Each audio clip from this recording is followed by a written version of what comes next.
Добре дошли на всички следящи канала.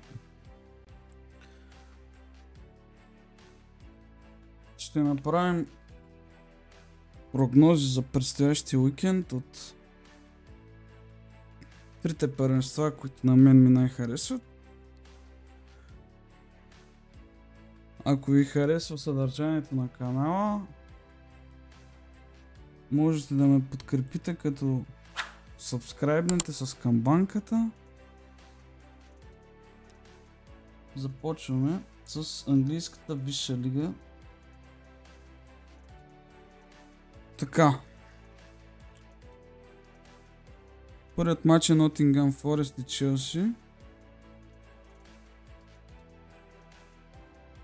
На 2,5 гола.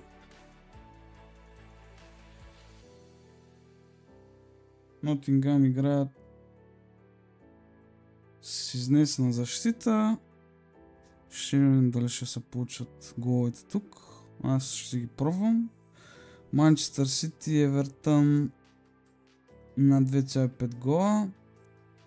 Интересното при Манчестър Сити е, че миналият кръг за първ път виждам Гвардиола да се...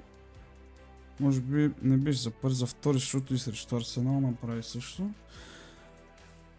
В случая предния кръг Сити поведоха 1-0 в 9-та минута и Сити започнаха да защитават, което беше доста странно, но като гости явно така ще играят Сити. Въпреки това в домакинствата очаквам да вкарват голове. Халанд е в страхотна форма. На 2,5 е прогнозата. Кристал Палас и Борнемут също може да се пробва голове, но аз ще го пропусна, защото Кристал Палас са доста дисциплиниран отбор и трудно допускат голове. На кантар съм за този матч, който иска, може да си ги пробва, аз би ги пропуснал. Брайтън и Нюкасъл. Брайтън играят много симпатичен футбол, вкарват и голове, също така и допускат доста.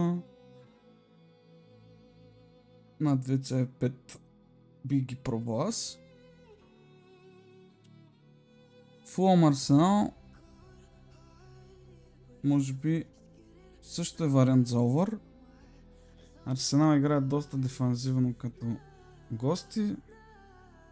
Това е моята причина да го пропусна този матч. Тотнъм и Астън Вила. Астън Вила бяха в доста неприятна серия. Първите 4-5 кръга нямаха вкаран гол, но ето че вече се отпушиха. Според мен е добра опцията да се търсят също головете. Голямото дерби на този кръг е в неделя. Ливърпул и Ман Юнайтед. Ливърпул направиха 3 поредни загуби, 2 в първенство и 1 в Шампионска лига. Очакванията са да победят, но все пак това е висшата лига. Лично на мен 3,5 ми се струва висока линия. Ако случайно се закучи матча, бих ги пробвал на живо над 2,5. Това е моето предложение за Англия. Пак ви напомняме, който иска и му харесва съдържанието на канала, може да се абонира напълно безплатно.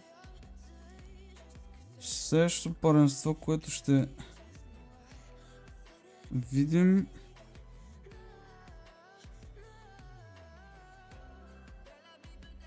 е немската Бундеслига.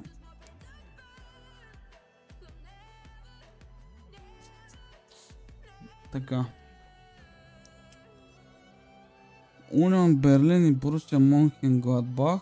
Не е лош вариант за голове, но аз ги пропускам, просто не харесвам Гладбах.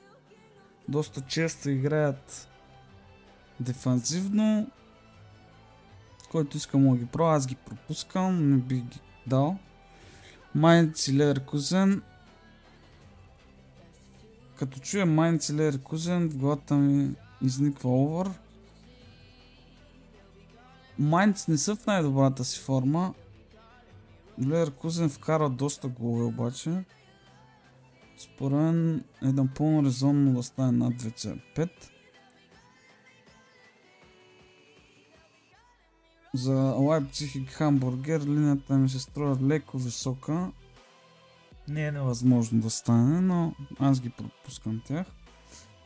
Хайденхайм и Вердер Бремен на 2,5. Отбори, които допускат и вкарват доста голове. Също може да се каже за Волсбург и Штутгарт, но имам някакво такова усещане и затова ги пропускам тях. Също ще пропусна и Кьолн и Аусбург.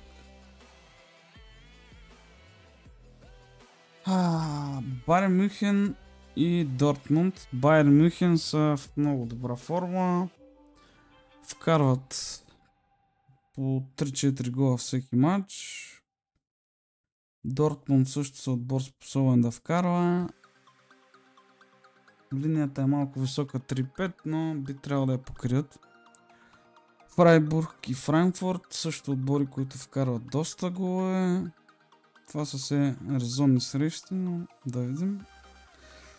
И Сан Паули и Хофенхайм според мен също ще има голове.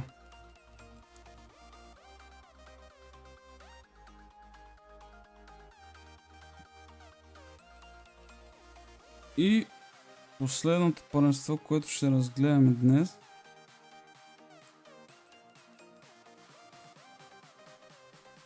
това е холандската ередивизия.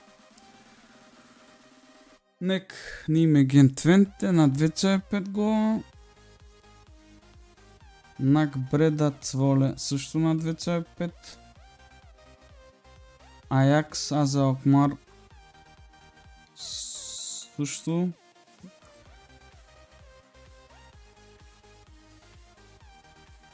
Пропускам Телстари Херенвен.